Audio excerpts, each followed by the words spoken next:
Good afternoon, everyone. Welcome to Zoom for Lunch. I'd like to just tell you that today we're doing a kind of theater. It's called The Christmas Carol. It was done by Crandall and the youth from the Pioneer Memorial Library Youth Activity Center.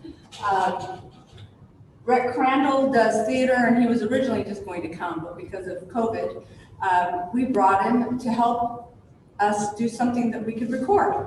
So he and the Youth Activity Center kids did all the sound, did all the acting, and just had some fun putting it together. We hope you enjoy it.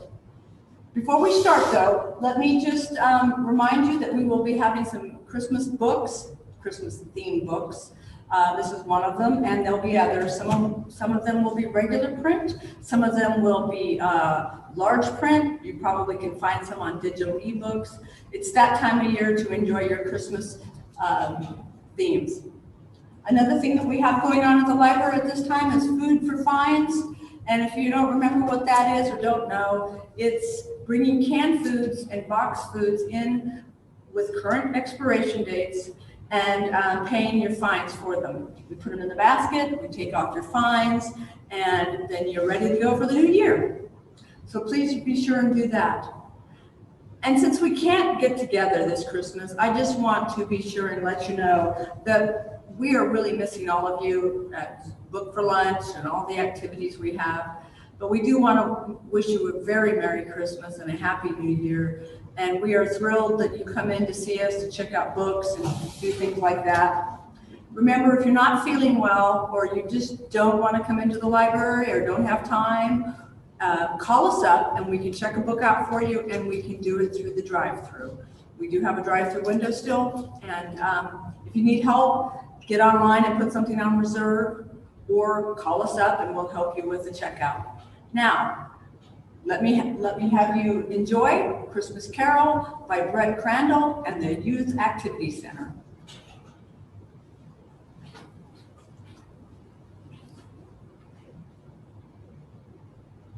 All, I am here to tell you a tale written by Mr. Charles Dickens in England about, well, how old are you, good theatre patron? Good theatre patron, how old are you? 8 years old? Well, this story is nearly 175 years old. My name is Fred, and I am the nephew of Mr. Ebenezer Scrooge. What was Scrooge like? Let me tell you plainly. He was a tight-fisted, squeezing, wrenching, grasping, scraping, clutching, covetous old sinner! This is a story about him, but really, I think, this is a story about us all. Now, there's something you must know. Mr. Scrooge had a business partner named Jacob Marley, who was his one and only friend. And when this story starts, Jacob Marley was dead. He had been dead for 7 long years. There was no doubt whatsoever about that. Marley was dead as a doornail. Mind, I don't mean to say that I know of my own knowledge what they is particularly dead about a doornail. I would have been more inclined to regard a coffin nail as the deadest piece of ironmongery in the trade, but the wisdom of our ancestors says we must liken death to a doornail. Therefore, permit me to repeat emphatically, Marley was as dead as a doornail. Did Scrooge know that Marley was dead? Well, of course he did. How could it be otherwise? Scrooge was his sole executor, his sole administrator, his sole friend, and at that funeral, his sole mourner. Scrooge had no doubt that Marley was dead. This must be distinctly understood, or nothing wonderful can come from the story I'm going to relate.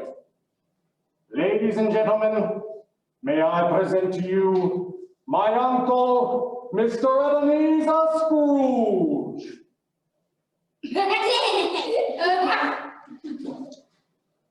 As you can see, the coldness of his soul froze his old features, nipped his pointed nose, shriveled his cheek, stiffened his gait, made his eyes red, his thin lips blue, and he spoke out shrewdly in his harsh voice, "Thou humbug! Warning all human sympathy to keep its distance.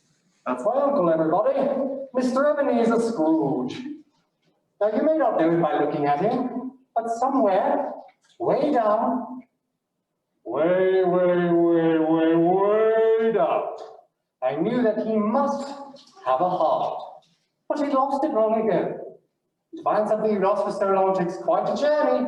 And that, my friends, is what this story is all about. Now, Scrooge sat here in his office, where he might keep an eye upon his clerk, Bob Cratchit, who sat in a cold, dismal little cell beyond, copying letters for him. Now, once upon a time, in all the good days of the year, on Christmas Eve, old Scrooge was busy in his counting house counting out his money. I stopped in from the frosty street that day, and this is how it all began. A Merry Christmas, Uncle! Ah, humbug! Christmas a humbug, Uncle? You don't mean that, I'm sure. I do. What right do you have to be merry, Fred? You're torn up. Well, then, what right do you have to be dismal, Uncle? You're written up. Scrooge, having no better answer ready on the spur of the moment, could only say, ah, followed by his usual humbug. No, don't be cross, Uncle. What else can I do when I live in such a world of fools as this? Oh, during this festive season, it is usually desired that we make some small provisions for the poor and the destitute, whom you know suffer greatly at the present time by giving them common comforts, food, shelter. Are there no prisons? Oh yes, there are plenty of prisons. And the workhouses, are they still in operation? They are, still I wish we could say they were not. Ah, good. I thought by what you had said that something had occurred to stop them in their useful course. I'm very glad to hear it. But Uncle, Christmas is a time to be open and friendly to others. A good time. A kind, forgiving, charitable, pleasant time. The only time I know of in the whole of the year when most men and women open their hearts freely. I support the prisons and the workhouses. Those little damned off must go there. But many can't go there, and many would rather die. If they'd rather die, then they'd have to do it and decrease the surplus population. Their problems are none of my business. But Uncle, nephew, you keep Christmas in your own way, and I'll keep it in mine. Keep it, but you don't keep it. Then let me leave it alone then. Good day, sir. Ah, humbug. Oh, how I wanted to give him a piece of my mind. He deserved to know how his selfishness and greed had... What, no? He had to learn it on his own time. And so I decided, in the spirit of Christmas, not to fight him, but to show him kindness instead. Come, dine with us tomorrow.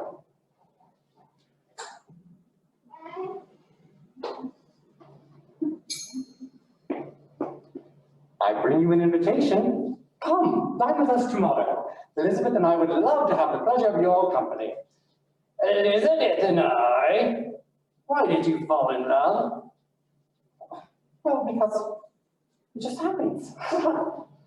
No need to give it an excuse now. You never came in before I got married. Why cannot we be friends? Good day. Well, I'm sorry to see that you are so resolute, but I'll keep my Christmas humor till the end. So I wish you a Merry Christmas, Uncle. Good day. And a Happy New Year. Good day. Merry Christmas, Merry Christmas.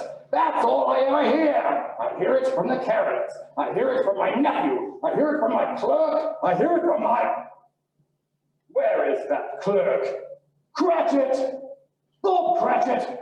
First you steal my coal, and now my time. Where is that Cratchit?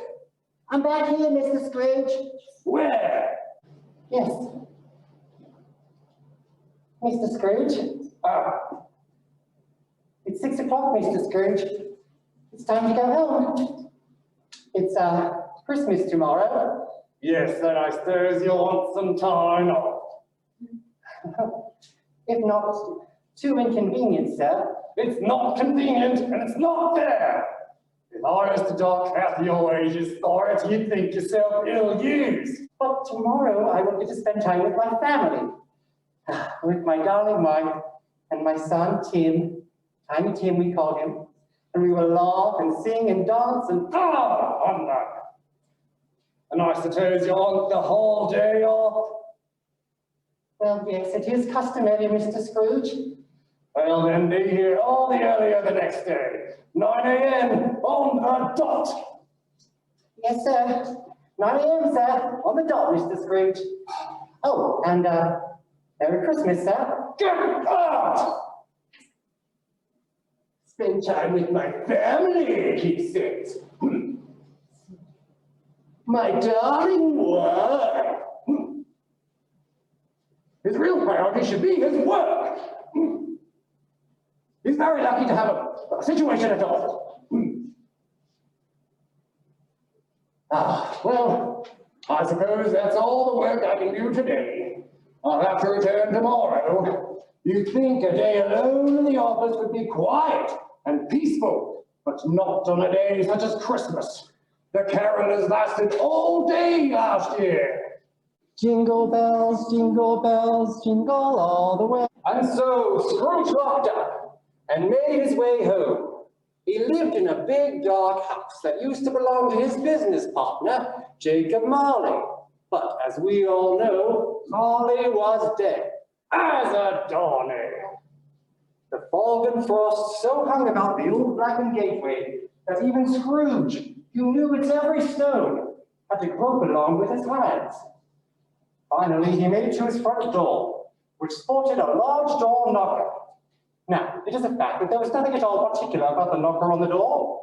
Let any man explain to me, if he can, how it happened that Scrooge, having his key in the lock, saw in the knocker not a knocker at all, but Marley's face. Ah!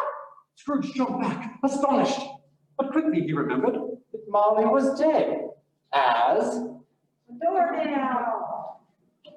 He put his hand upon the key, turned it sturdily, stepped in, fastened the door, and made his way into the darkness. Now, darkness was fine with Scrooge, for darkness was cheap, but he laughed. Nonetheless, Scrooge had just enough recollection of Marley's face to check all his wounds and make sure that everything was all right. Nothing under the table, nothing in the dining room, in the bedroom, under the bed. Ah, yes, all is as it should be.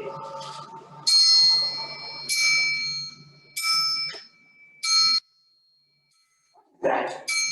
Well, yes, I know it's a bell, but why is it ringing? So strange. What was that? It sounds as if someone's coming up from the wine cellar. Impossible. It's been locked for ages. No, it's poppycock, I say. No, just some monkey playing some tricks on my head. Just a little bad beef.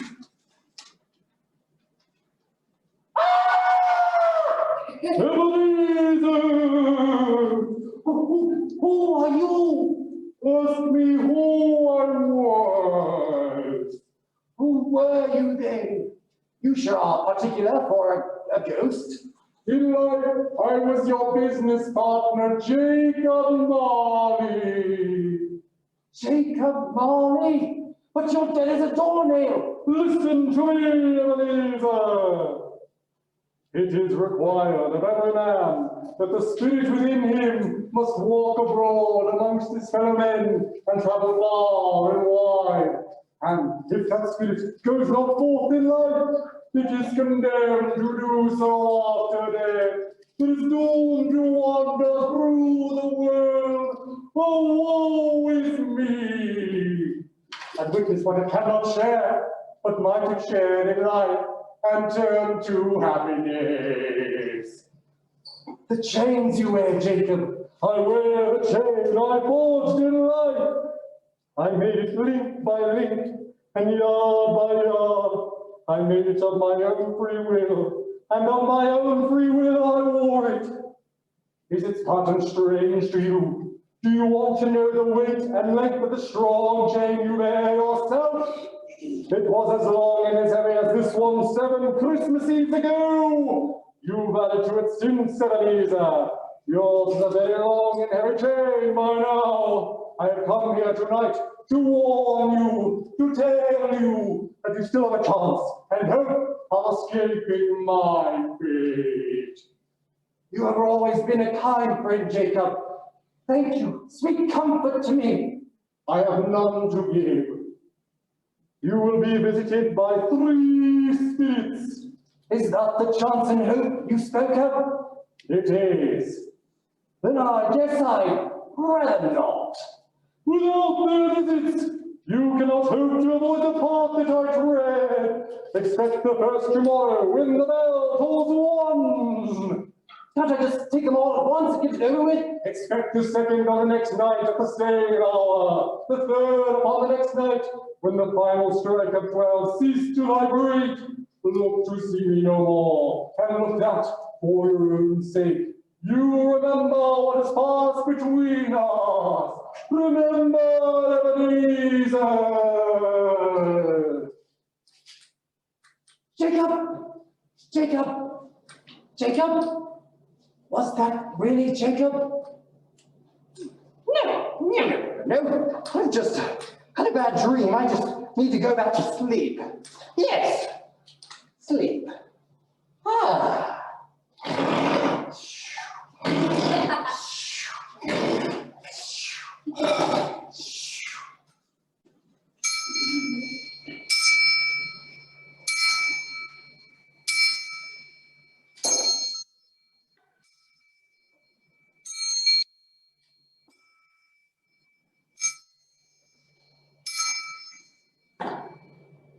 12 midnight? But it was past 2 when I went to bed. That's impossible.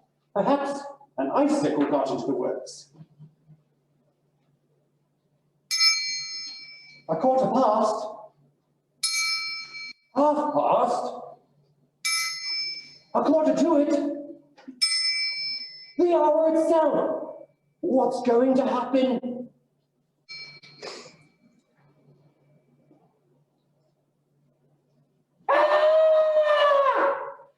Hello, Ebenezer Scrooge.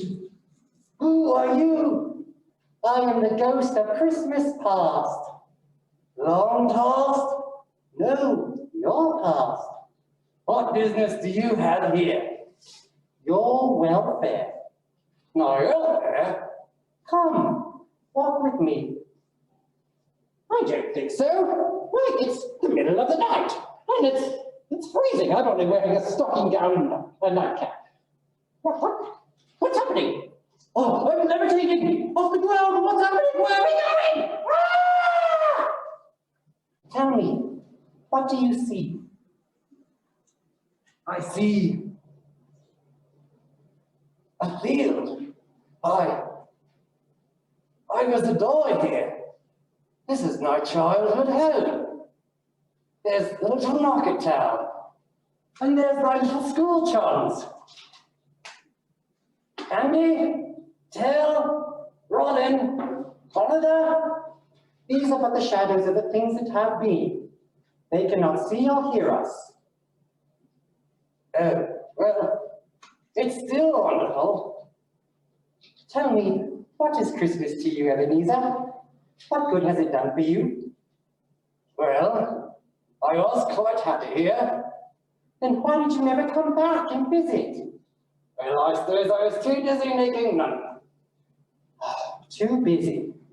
Were you too busy making money to let your heart carry you back? No, you were too busy making money to realize true wealth dwells in your heart's happy thoughts. Do you know who that little boy is?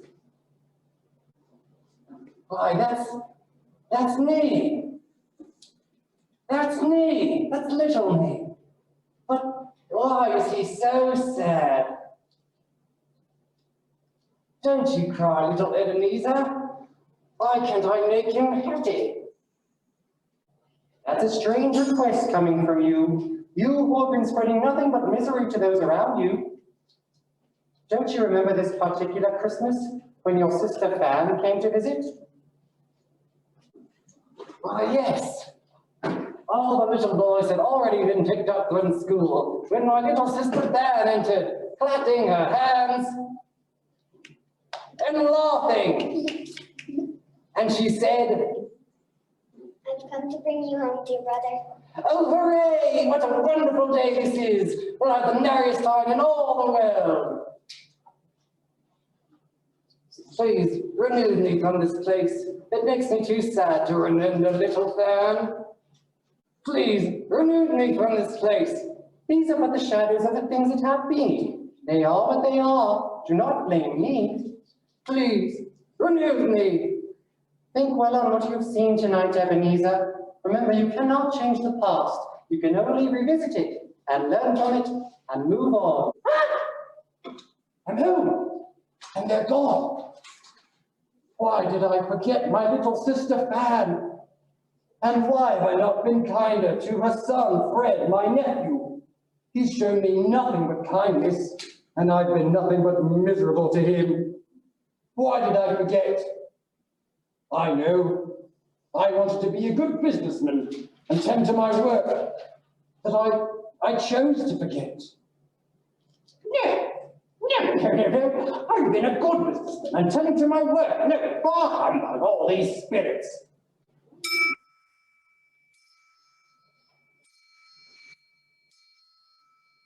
Why, where is this next ghost? He's late. Well, I simply have no time to wait around for non-punctual ghosts, so I'll just go back to Scrooge. Not again. Come closer, know me better, man. Oh, I am the ghost of Christmas present. Look upon me. I did go with your fellow spirit last night, and I learned something new that is working now. I shall go with you with a humble heart. We shall go now to your clerk's humble home. Oh, not this again. Ah, here we are at your clerk's humble home. Now, your clerk, Cratchit, makes but 15 bob a week, the insufficient, miserly wages which you pay him, which he joyfully pockets every Saturday. And yet, the spirit of Christmas still blesses his humble home. He knows the spirit of Christmas, even though he is poor. And he is poor because of your lack of generosity, Ebenezer, in spite of the great wealth that dwells in that hidden safe in your bedroom. Yes, I know it's there. Your life is small compared to his. You who are bereft of joy and happiness. Ah, look here, Cratchit's wife and one of his children. Look at the rags they wear. How can they be so poor and wear such warm, kind smiles on their faces? Why, it's Christmas Day, Ebenezer. A lovely day for families, especially families with children. And the little one with the crutch. Tiny Tim, they call him. He is very, very sick. But even so, Tim lives his life to the fullest and brings great joy to all that have the pleasure of knowing him. He knows that he has a family that loves him, and they bring him great joy. God bless us, everyone. Tell me, will Tiny Tim live? I see. I see a crutch without an owner, carefully preserved. If these shadows remain unaltered by the future, this child will die. No, did I do this? Your selfishness and greed contributed to this, Scrooge. You did not care. When you could have helped, you chose instead not to give it much thought. Their problems are none of my business, you said. But no. If he'd be like to die, he'd better do it and decrease the surplus population, right? No, I didn't mean it. Oh, I'm back. I'm home. He's gone. Oh, poor Tiny Tim. I didn't mean to. Oh, now I know. I know now that more must be done for the poor. I must do all I can to help. Oh, please, please, spirits, please help me. I have a feeling this last spirit will be the most terrifying of all.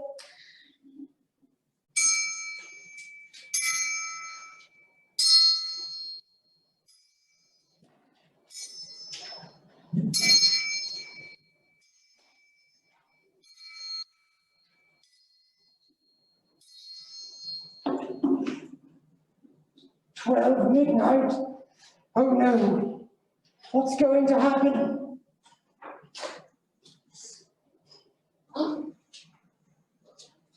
Are you the ghost of Christmases yet to come?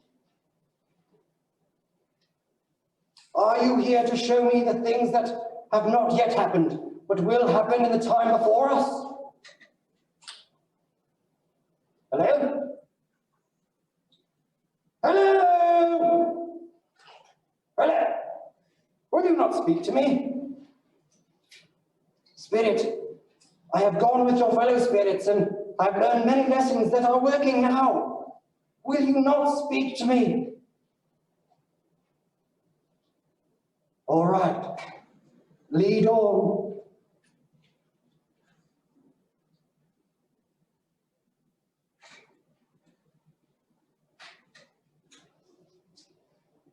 Why? We're in a graveyard. Oh, it's cold, this place, lonely and forgotten. That tombstone. Before I go up to that tombstone, tell me, are these the shadows of the things that will be, or are these the shadows of things that may be?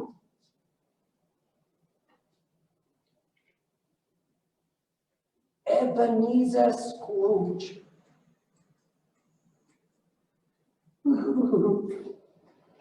Is this my sad fate? To be as lonely in death as I was in life? Please, babe, please tell me that these things can be changed. I will keep Christmas in my heart all year round. Please, Jacob, all three, past, present, and future. I know that I must help those less fortunate than I. Please, I know I must change. I will change. I'm alive. I'm alive. I'm alive. And it's a beautiful day. Scrooge was back and in his own home. The bed was his own, the room was his own, and best of all, the time before him was his own. To make an end in. Scrooge was overjoyed. He gambled and pranced, he danced and he sang. He was even heard to say, "Merry Christmas," followed by a very unusual and a Happy New Year. There's the door from which the spirits entered. It's all happened, and it's all right. For a man that had been out of practice for so many years, Scrooge let out a splendid laugh. Ha ha ha ha ha. Then he had to make it to his nephews for Christmas. I can hardly believe it. I was standing in my dining room, about to raise a glass to toast to my uncle's health. I said to my friends, "He has not given us very much merriment, and he's a miserable old so-and-so, but it would be unkind and ungracious not to toast to his health. So here's to you, Uncle Scrooge. A Merry Christmas and a Happy New Year to the old man, wherever he is." I turned and looked into the merriest faces I'd ever seen. My goodness, who's this? "Why, it's me, your Uncle Ebenezer. Won't you let me stay?" Uncle Scrooge? Let you stay? Oh, come on, Uncle Scrooge. Elizabeth, let's fetch us another chair for Uncle Scrooge. It was a wonderful party with wonderful games and wonderful happiness. The next day, while Scrooge walked to his work, he came upon two philanthropists whom he had seen the day before. But today was different, for on this day, Ebenezer Scrooge was a changed man. Oh, hello, yes, one of the philanthropists I saw yesterday. It's a wonderful business you had going, collecting money through the tour. I do hope you are successful. Yes, it is I, Ebenezer Scrooge.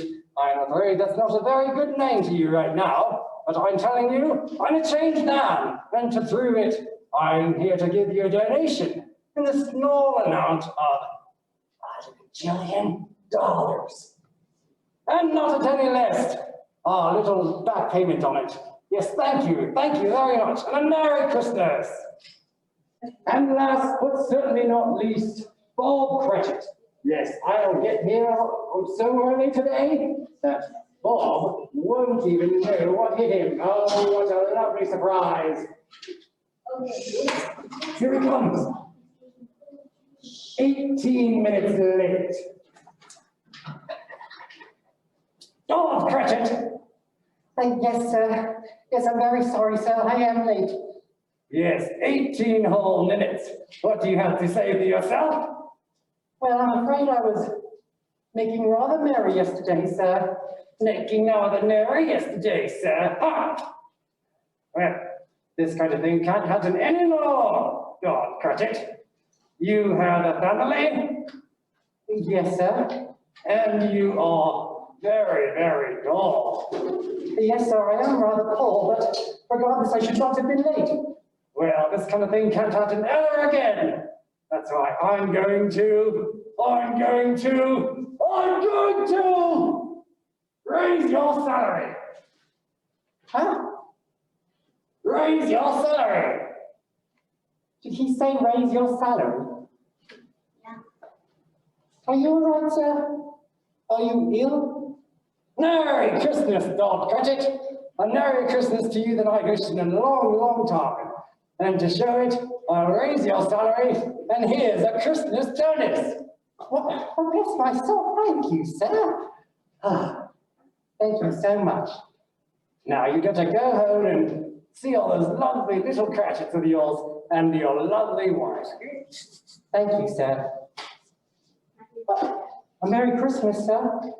A Merry Christmas, Bob Cratchit.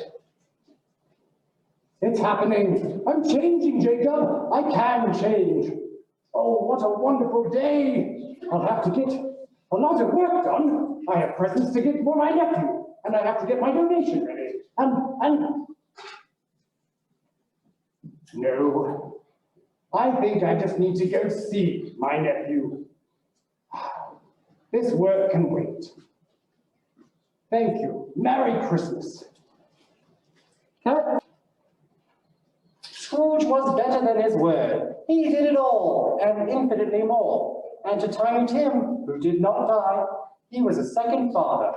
He was as good a friend, as good a master, as good a man as the good old city knew, or any other good old city or town in the good old world. There were no more bars, followed by no more humbugs. And he had no further interactions with spirits. In fact, it was always said of him that he really knew how to keep Christmas well. May that be said of all of us. And so, as Tiny Tim observed, God bless us, everyone. hi, I'm Brett Crandall from Brett Crandall Studios, and we're here at Pioneer Memorial Library in Colton, Kansas, and this is the cast of A Christmas Carol. Merry Christmas, everybody.